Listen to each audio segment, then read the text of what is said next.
Have you ever felt trapped in a system that was supposed to help you, but somehow keeps you stuck? Maybe it's your job, your routines, or even your healthcare. You're doing all the right things, but deep down, you know the system itself might be the problem.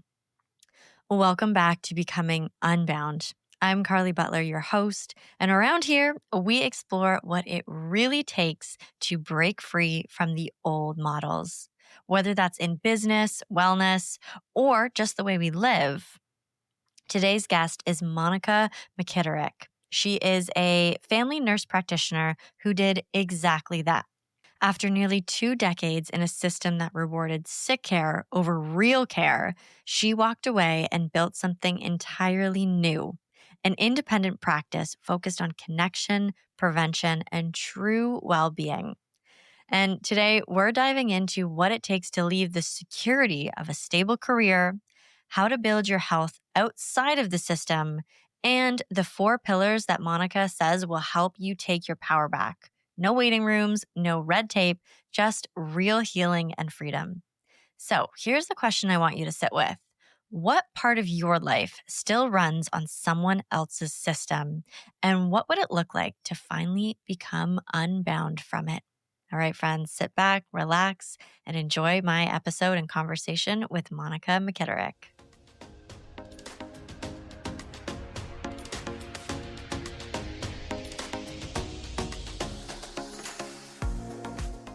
All right, Monica, welcome to Becoming Unbound, the podcast where we are talking all things freedom, breaking out of the old systems. And I wanted to bring you on. I was so happy that when we first met was just the idea that you have truly broken out of a very, very broken system, one of the most broken, one might say. So why don't you give our audience a little who are you? What do you do now? And what's a little bit about you? Yeah, I broke up with the healthcare system and it was the best thing ever. So, my name is Monica McKitterick. I am a family nurse practitioner for the last 17 years, and I am the founder and CEO of Impact Family Wellness, which is a direct primary care office in Central Texas. Wow. All right. Breaking up with the Western medical. I mean, you still use a lot of Western medicine and everything in your practice, but the sort of Yeah. institution and the system, the way it's laid out, you are sort of on a Mhm. mission to do something completely different from that. And maybe you could tell us, we'll start with what was the moment when you realized this current system was not working for you, for anybody else that you saw around you, your clients, your patients, the Mhm. Western world at large? What did you see there? What Yeah. was that moment? Yeah, unfortunately, it was after I went to school for 9 years to Okay. become a nurse practitioner. So most healthcare providers go to school for a very long time because they like to take care of humans. They like to build relationships and see people live their best lives. And unfortunately, our very broken healthcare system in the United States allows us to do sick care, not healthcare, and 70% of it is doing paperwork for an insurance company. And so it didn't allow me to do anything that I wanted to do when I wanted to become a healthcare provider. I wasn't building relationships with my patients. I wasn't doing what was best for them. I was treating them like cattle, seeing them for 90 seconds at times, even, and trying to write a prescription for them to behoove, just tell them like, "Hey, this is what we're gonna do. Let's put a Band-Aid on it and get out of my office, and you gotta go." And it sucked, and it was terrible. I was really good at it, but it was not what I wanted to do. And it was also absolutely exhausting because the paperwork never ended. And so I had a pretty toxic CEO at one of the jobs I worked at. And he was your typical medical office CEO. He looked at numbers, he looked at revenue, and that was it, and profits. And the more patients I saw, the more profit he would make. But that's not what's best for the patient. And we were doing procedures that probably weren't necessary, but it was all about profits. And I just couldn't do it anymore. And I couldn't continue to put on this smiling face like everything was okay anymore. And so I figured out a way to break up with it. And it was amazing. Wow. And it really good. That's just one of the things, follow the money. What is driving our systems? It's money and the economy and what is it's super interesting to know that like everything that I think a lot of people who listen to this podcast suspect about that system is true. Like if you've ever felt like cattle in a waiting room, in and out and in and out, and here's a prescription, write it out. That feeling is probably true. Like that is Mhm. what is happening behind the scenes. Yeah, and unfortunately, it's getting worse as opposed to getting better. Hmm. The care for patients is not there, and part of that is when you walk into an insurance-based system, you are not the patient, or you are not the customer. Your insurance company is. We as healthcare providers have to do what your insurance company says we're allowed to do. It's not what I think is best for you or what you think is best for you. And unfortunately, we're incentivized to order labs, order images, write prescriptions because it increases our billing. It's not a direct kickback, right? Like I don't write a prescription and then Pfizer sends me a check. That's not real. That doesn't happen as much as people like to think it does. And if it Yeah. is, I missed out on that. So somebody send me all the money. But I've never heard of that in my entire career. What does happen though is you bill and code healthcare visits based off of medical complexity. And the more complex they are, if I have to make a decision that requires a prescription to be written, that is higher complexity than if I say, you know what, maybe you should just work on your sleep hygiene. And so, unfortunately, I'm not incentivized to talk to you about your nutrition and your sleep and your stress and the things that actually matter. I'm incentivized to order tests and write prescriptions because that is what increases my billing, which then makes the guy in the C suite happy, which then means I did my job, which is totally backwards and not okay. And I was done with it. So I decided I needed to change. And then it was actually a Facebook ad that came to me and said, primary care physician takes home $400,000 a year and is home in time for dinner. And that clickbait worked like a charm. I will tell you, I don't make $400,000 a year, but I am home in time for dinner. And I get to do what I love, which is take care of humans. And that's because we cut out the middleman, the insurance company, and took healthcare back to the provider patient relationship. So, direct primary care is a membership style. So, much like a gym membership or Netflix for your doctor. So, all of our patients pay us a monthly fee, less than $100 a month, and they can come in as many times as they want, and they can text us, and they can do telehealth visits, and there's tons of benefits. I could go on for a long time, but basically we're taking healthcare back to the 40s when you had a doctor and a patient and they had a mutual relationship and the person paid the doctor directly. Wow. And that sounds like true, like the freedom to do your job correctly. And that is to Yeah. provide care for the human Mhm. being in front of you. And now we're in Canada a little bit here, but it's very much the same thing. Like our free healthcare. Like Right. it's still Mhm. run by, like, not necessarily insurance companies, but, like, the healthcare system is still looking to get as many billable ticks and checks and boxes as possible, and unfortunately, Mhm. looking at your nutrition, your sleep hygiene, the things that could actually make you a healthier, freer, more, like, clear-minded individual, a lot of those things are free Yeah. or Yeah, close but they to it or not billable. exactly, they're not billable, right? And that is where the struggle comes, and it sucks. Unfortunately, our systems are built to be sick care systems, not healthcare systems.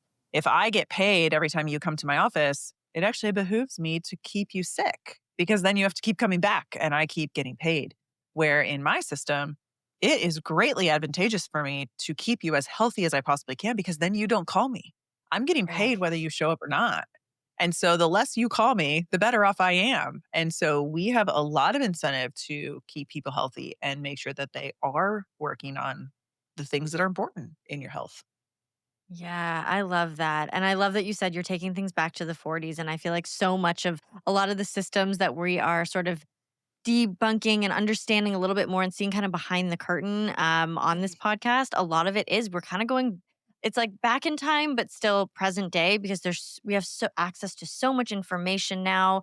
You can do Mhm. so much with your health now. But yeah, sometimes a prescription isn't the health choice that you are looking for. And I'm Yeah. glad that you are able to do right by the human being in front of you and not just, the guy on the other end. Right. I mean, it's pretty obvious that As much as medicine has advanced, and don't get me wrong, there is a time and a place for a drug. We just Yes. completely overuse it. But just look at the overall health of the American and probably Canadians as well. I don't look at the Canadian population that often, but we're just getting sicker and sicker and sicker and sicker. We're not getting any better with all of these amazing medications that we have. And maybe that's because we're not looking at the actual cause, like stress, because everything has to be bigger, faster, stronger, and better than it was yesterday.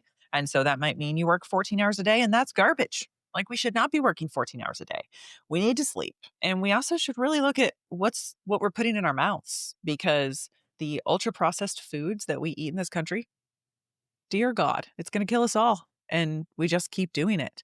But that's a whole nother podcast. So Yes, but I think the idea of like you're moving towards a preventative healthcare model, and you are that, right? Like instead of getting like you're sick and now you're like you're just you're sick. We haven't looked at anything that got you to that place. Mhm. You are looking at the root cause, which would then provide your clients with more freedom to not be like so bogged down by prescriptions and taking medications every day. Like if you are going, and I know we chatted about this before, you were looking at more root cause. And I love what you said. Like the healthier you are, the better it is for that for you, right? Because the For less everyone, to for be everyone. honest. And as a Right? society, like a healthy society is what we would love to see going forward. And yet, yeah, you're right. The numbers just seem to be very, very backwards. Absolutely. We are definitely going the wrong way. Even though we have more medicines and more tests and more things than we Yeah. ever have before, and new ones are produced every single day. And some of them are great. Some of them have like mind blowing science behind them, which is amazing. Like we have the smartest people ever. But we also have to look at the core, like what's causing this problem. We have all this inflammation and autoimmune disorders, and they have become more and more prevalent. So why? Like there's a reason behind that. And it's we don't need to go to pills to fix it. Yeah. And I think that is like one of the first steps to if someone is thinking about becoming unbound or become finding a little bit more freedom in their life, like thinking about the health practices that they do or do not have in their life right now, like if you are stuck in a job that has you working, you know, Monday to Friday and sometimes weekends, and you are not coming home to dinner, and you are waking up early and you're trying to get all this done and you're stressed out, you're not sleeping, you're probably not seeing the sun very much, your food choices are probably not the best, or they could be better because you're having to keep up with this like super fast pace, which I really don't think we are meant to do. Um, Right. like that, what a great place to start is like look at your health Yeah. patterns and practices. And I love that you Mhm. are providing options for people to start to look at that stuff aside from just like calling a walk in being like, hey, I've got this. I need this pill. And I like that you hold both perspectives too. It's really great that we can hold both worlds. Like there is a time and place for pills, for Mhm. medication, for the emergency room. Like there, and I am so grateful. I haven't Absolutely. had to use that system very much in my Mhm. life, and like knock on wood and praise God. Like thank you for that. And I'm so happy that it exists still, and that there are going to be Absolutely. life-saving surgeries, procedures, protocols that you could go on that would work and save your life. And like there's a whole other side of that. So I love that you're diving Mhm. more into that. So can you tell us a little bit about like what are some of the root causes that you see people who are like stuck in these like unhealthy patterns? What are those things, and what do you start to look at when you see a human being who's not at their wellest? Yeah, I always start with what I call my 4 pillars of health. Number 1 is sleep. As much as we all think it's not important, it is your bread and butter. You all know that person who says, "Oh, I only need 4 hours of sleep." They're lying to themselves. They have no idea. Now, there probably is like 2% of the population that can function on that, but apoptosis, which is when your body makes new cells and gets rid of the gross cells, happens while you sleep. And so if you aren't sleeping for at least 7 hours every night, you're going to age very quickly. And as a person who's now hit 40, everybody used to tell me, "Man, don't get to 40. It all goes downhill after that." I was like, "Whatever. It can't be." Oh no, they weren't lying. Like things change. you start to wake up and things hurt and you can't do things as great. It's real. And so if you aren't sleeping, that aging process is just going to happen much faster because your body can't get rid of those cells. So sleep is number one. Number two is stress. And as much as becoming unbound and going out on your own and doing your thing, it can reduce your stress. It'll probably make it worse first, right? Like opening a practice, opening a business is not easy, but when it's on your own terms, it makes it much different, right? When you are really like pushing balls to the wall for yourself instead of somebody else, it can make a difference. But managing your stress, whether that means yoga, meditation, turning off your cell phone, getting off of social media, stop watching the news. Those are the first things everybody should do. There's a time and a place for social media, but we've got to stop. Like people they doom scroll for hours, and the changes that is making in your brain is just, it's insane. So put your phone down, turn it off, put it in another room. The third thing I always talk about is nutrition. What are you putting in your mouth? You put crap in, you're going to get crap out. So if you read an ingredient label and you can't read any of the ingredients or even just a couple of them, those are added ultra processed things that are making that food more palatable and more stable, right? We had a loaf of bread. I typically make bread at my house because I have a sourdough starter. It's a thing, right? We had like this buy one, get one free at the grocery. So we got this free loaf of bread. And I'm not joking you, that thing lasted in my cupboard for more than 30 days and it still wasn't molded. And I was like, what is in this? This cannot be good because my sourdough goes bad in like 5 days.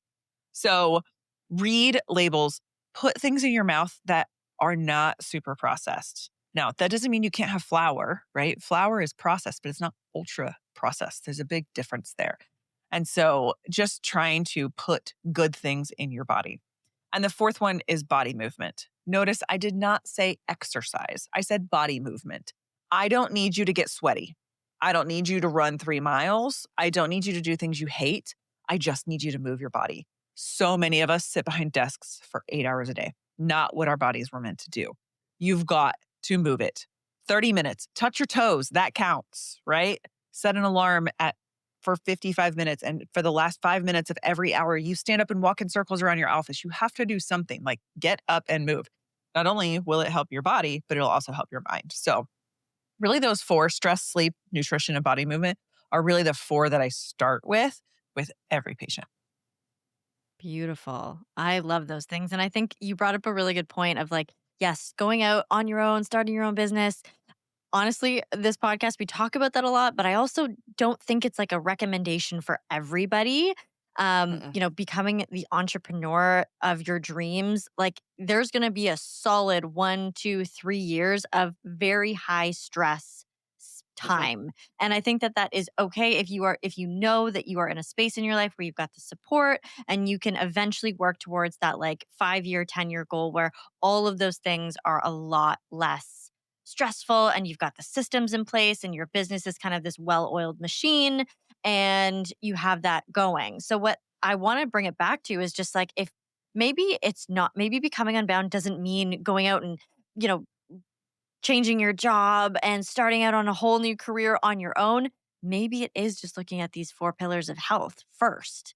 Like maybe you're Mhm. stuck because one of these things isn't working. And if you were getting the right amount of sleep, maybe that job that you're like, I don't really love this, maybe it would get better. Mhm. Maybe. Absolutely. Like, I will tell you, if I don't get at least, I mean, ideally 7, 8, or 9, but if I get less than 7 hours of sleep, you don't wanna be around me. Like, I'm grouchy, I'm grumpy, it's just my brain doesn't work right. I am a big prioritizer of sleep. It's huge. yeah, and it sounds like you're also like in all 4 of those things, it sounds like people starting some boundaries for themselves, right? Maybe not Oh. working late, maybe saying no to Mhm. projects so that you can prioritize making food and not buying food, or Yeah. maybe getting to bed earlier so you're not working on this project that your boss needs so desperately. It's like, no, I maybe some boundaries within your very bound Girl, up life could be a good place to that start. is legitimately one of my favorite words these days, and it's because I've learned the hard way.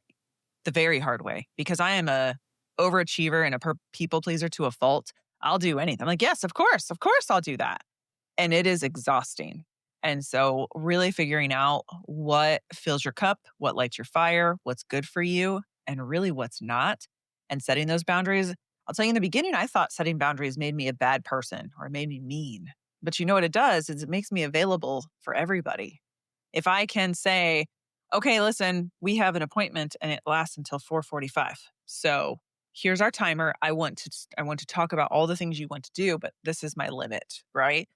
And really figuring out what's important to you and what's not. Now, if you're going to get fired because your project isn't done, then maybe you need to talk to your boss about renegotiating what your responsibilities are. But setting boundaries in every aspect of your life, personal, professional, especially with your kids. I'm learning this the hard way. Like, turns out it's much easier just to bend the rules with my 10-year-old, just let him have what he wants than actually like set boundaries and stick to it.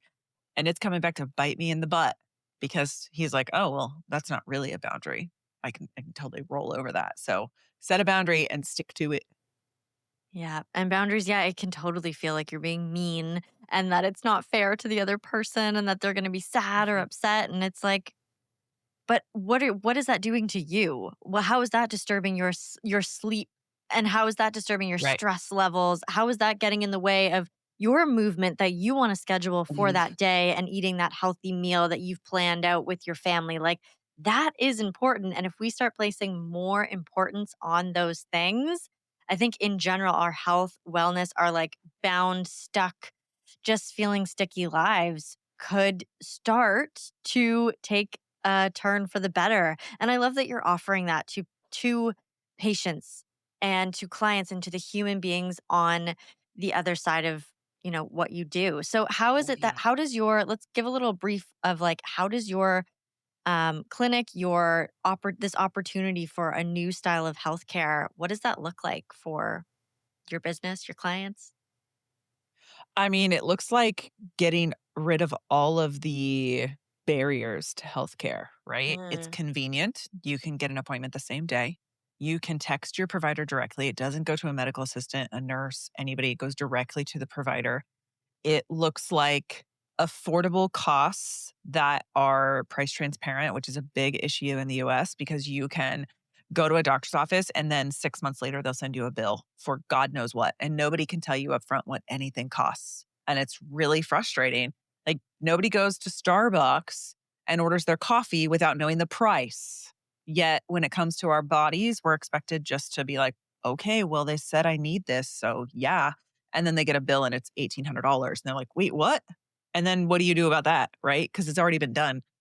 Um, we also build relationships with our patients. So all of our appointments are 30 to 60 minutes. So you actually can sit down and talk and have a real conversation about the issues that are going on. And you can talk about more than two things at a time, unlike our system where if you talk about more than two, I can't bill for them. So nope, you're going to have to make another appointment for that. No, we can do your pap smear, cut off the mole on your shoulder that you don't like, and talk about your blood pressure and your sinus infection all at the same time. Um, the biggest thing though is that we are advocates for our patients. The healthcare system is hard to navigate. Just like a plumber doesn't expect me to know where to get the parts to fix my toilet and how to do it, I shouldn't expect my patients to be like, "Oh, you want me to go get this test? Yeah, let me figure out where to do that," right? And how to get it scheduled and all of the things in between. We also talk in healthcare jargon. And so they get these things back and they're like, what does this mean? And I would much rather our patients come to us as opposed to AI, or the worst thing is social media. The number of times I see people like, my kid has this rash. What do I do? It's like, why are you asking random people on Facebook? They don't know. And I'm not sure what they're telling you. So it's really having that relationship and being there for them. And when you take the struggle out of healthcare, you make it convenient, you make it easy, you make it affordable, and you make it, there's a relationship behind it. People are much more likely to seek healthcare. The number of people that don't get care because they don't know who to call, they don't know how much it's going to cost, they can't get an appointment is astronomical, right? So then people just suffer until they have a heart attack. And then we're in a whole another world where if they had come to see us months ago, they wouldn't have had that problem. And I'm sure this is an issue in Canada as well, but it's the average wait time to see a primary care provider in this country is 29 days. You can die in that amount of time. And so then patients end up in the ER where they aren't getting a continuity of care and they're just getting band-aids for everything. None of it's actually being worked up. And so it's just this vicious cycle where we have this broken system and it makes our healthcare providers look bad because everybody thinks it's their doctor that's the actual cause of the problem. And it's not. It's the guy in the C-suite and it's the insurance company who are putting that red tape and all the restrictions on how you get your care. And so we have to take that out. Otherwise, it's just going to keep getting worse and worse and worse, which at some point it's just going to break and be done and gone. And then I don't know what we do. I'll be fine. Yeah. Yeah. Everyone Well, will come to us, but yeah. it does seem like we are seeing a lot of the systems that are very clearly broken are starting to very much crumble. And I think the whole point of this and sort of I feel like the new space that we're going to, the entrepreneurs that I talk to, like we're all kind of moving in this direction where we're like, okay, well, this is broken, but I think there could be another solution so that when this finally does just crumble, do we have people on the other side who have started to see and like be like, oh yeah, this like we need more and more people to start to understand that this is not the way things have to be and there can be a different way of doing it. So when you found this new way of you call it a Primary care. direct primary care, what did that Yep. feel like? Like what was that moment where you were like, "Oh my gosh, there's another way to do this?" What? Yeah. Well, after I clicked on the Facebook ad, it took me to this course. It was a guy who was selling how to create a direct primary care office. I was like, I'm not paying this guy $2,700 to learn about this. So I did a ton of research and I was like, wait a second. I think I can like do this. And so I went to my husband and my husband has an MBA and I was like, husband, I think I'm going to open a practice where I can see less patients, take better care of them, have more control of my time, and make the same amount of money. And no joke, he laughed in my face and he was like, oh, honey, that's not real life. Like, you can't do that. And so then I jumped in with all of my feet and realized that it could be done. Right. And I wrote a business plan and took it to my husband. I was like, I need $20,000 and I'm not going to get paid for at least 6 months, but I think I can do this. And my whole plan was to give myself a job. I had no intention of building a business. It was just to give myself a job that I loved again. Because I was 35. I still had another 20 years in primary care and I was going to lose my mind. And so thankfully, I have an incredibly supportive husband. And that was kind of the like, okay, we're really going to try this. And so I actually moved to another state and opened the practice like 3 weeks after I moved, which I would not recommend to anybody. Like, do it where you already know people because it's much easier that way. But it's grown into something I never would have imagined. I have 3 clinics now, and we take care of Wow. over 2,200 patients, and it's amazing.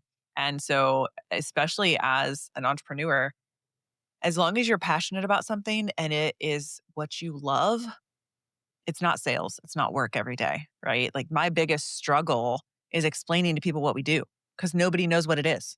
And so all day long, all I do is educate people on how great we are and how awesome we are and how we fix the world.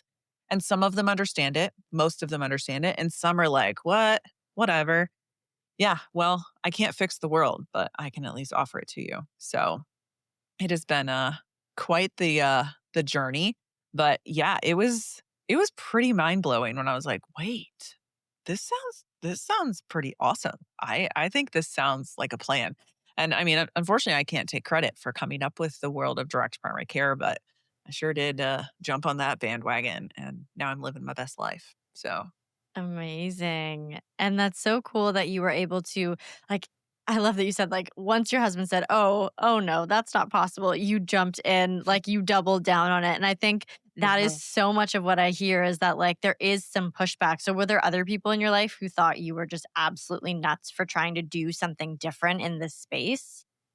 Yeah, there's always going to be haters, especially because I was leaving a cush 6-figure job, right? I was working as a nurse Right. practitioner, getting paid a decent amount of money. Now, they were sucking my soul out of me. So, can you put a price on that? But yeah, there were definitely people that were like, what are you doing? What is this? Because our healthcare system in this country is so insurance focused. Everybody wants to use insurance for everything. Now, we do have a lot of uninsured patients, which is where we get about 60% of our patients are uninsured. But it's just different, right? And so it's so much education all day long of what the benefits are, how it can work for you or how it can't work for you. And so it's been a journey. Wow. That's incredible. So, as I ask every guest on the podcast this question, when you like what does freedom look like to you? How did this feeling of becoming unbound, figuring out a new thing, what did that mean for you in your day-to-day life? Like the ad said you'd be making six figures Mhm. and be home in time for dinner. So what did that spark inside of you that was like, "Oh, this sounds like more freedom in my life. What could this look like?" What did it manifest as? Yeah. So I had a 3-year-old. My son was 3 when I relocated to Texas and started this practice. And so one of the best things that I found was he was in preschool at the time, and they have random little shows, right, where they'll put on a little play or sing some songs. Um, or my kid gets sick, right? And in my old job, there was nothing I could do about that, right? I saw patients from 8:30 to 5 every day, like no ifs, ands, or buts. If I wanted time off, I had to request it, and it was hard to come by. And that's because in the insurance-based world, I am the revenue producer. And if I'm not there, nobody's making money. And so I understood why it was so hard. So then when I moved to my own practice and I could do whatever I wanted, right? If my kid was sick, I could let my patients know, like, hey, I can't come to the office today. My kid is sick. I'm gonna have to work from home, right? I could go to his play. I could just block my schedule whenever I wanted and go do what I wanted to do. If I wanted to go to the gym at 8 o'clock, because, you know, prioritizing body movement is hard, right? It's like, well, I got to drive to the gym. I got to do the class that's an hour long. And then I got to go take a shower. And so that's really hard to prioritize. But when I own my own jam, I can do that where it's like, you know what, on Tuesdays and Thursdays, I'm going to go to the gym first and then I'm going to go do these things. And so just having control of my own schedule was amazing. Now, I will tell you, people quickly try to fill that up with all the events and all the things you should be doing. And so setting those boundaries is very important to keep that.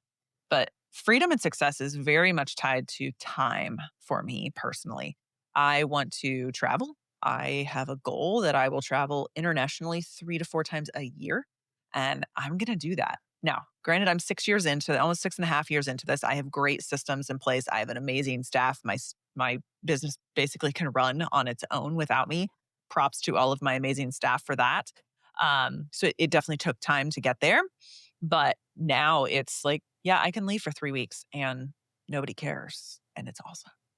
Wow, what a journey. And I love that. I've Yeah. talked to lots of people who are 20 years into entrepreneurship and some who even like me are pretty fresh into it. And although I think that is also for me, like I resonate so much with that because although right now it feels like, yes, this business that I'm in doesn't run itself, I can see that eventually it will. And that Mhm. is the freedom that I'm working towards versus you work for someone else and 5 years down the road, you're like, okay, well, I'm still doing the same thing. I'm still asking for permission to do everything from a vacation to getting time off work or maybe you don't even get that permission and you are just purely there as a cog in the wheels and nothing's like being nothing's changing for your own life. It's maybe changing for the company that you work for, but you were able to take that into your own hands. And I love that you now can do something that you are so passionate about. And you stayed kind of within that same lane, but you just Mhm. made it work for yourself and the people on the other side of that. That's incredible. Yeah, it's been a journey. And I will tell you, there was a time where I now have 3 clinics where I was like, I'm gonna have 10, right? Because that's what success means, Right. especially, I mean, we Americans, everything has to be bigger, better, and stronger. So if you have 3 clinics, why not 10? And I really burnt myself out. And I realized Mhm. that I was chasing someone else's definition of success.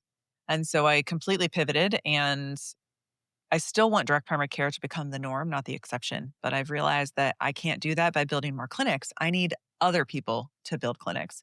And so instead, I wrote a book and launched a course to teach other healthcare providers who might be burnout or who are looking for that way to become unbound to answer all the questions that I had before I opened my practice. Like, what does this look like? Can I do this? Am I the right person for this?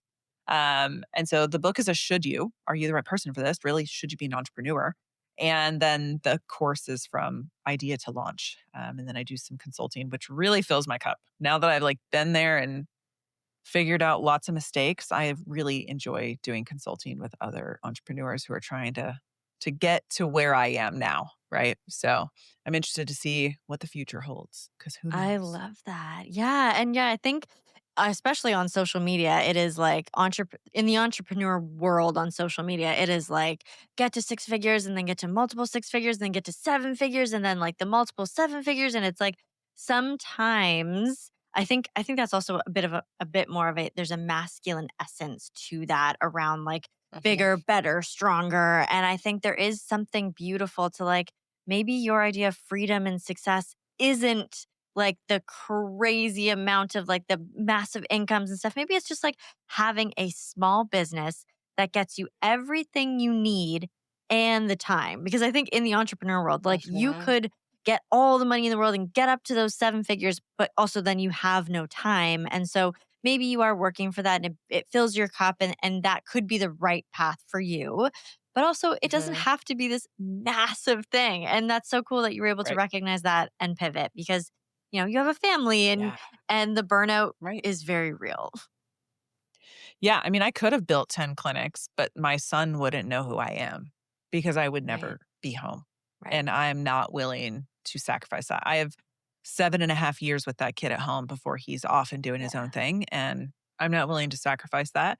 Some are, and that's not to say you're wrong. It's just it's your priority, right? And so revenue is not my idea of success. It used to be, but I've definitely changed that, I've pivoted that idea into success is time with my family and vacation and doing what I love to do. Yes. All right. And a whole new definition of success and freedom. That's amazing.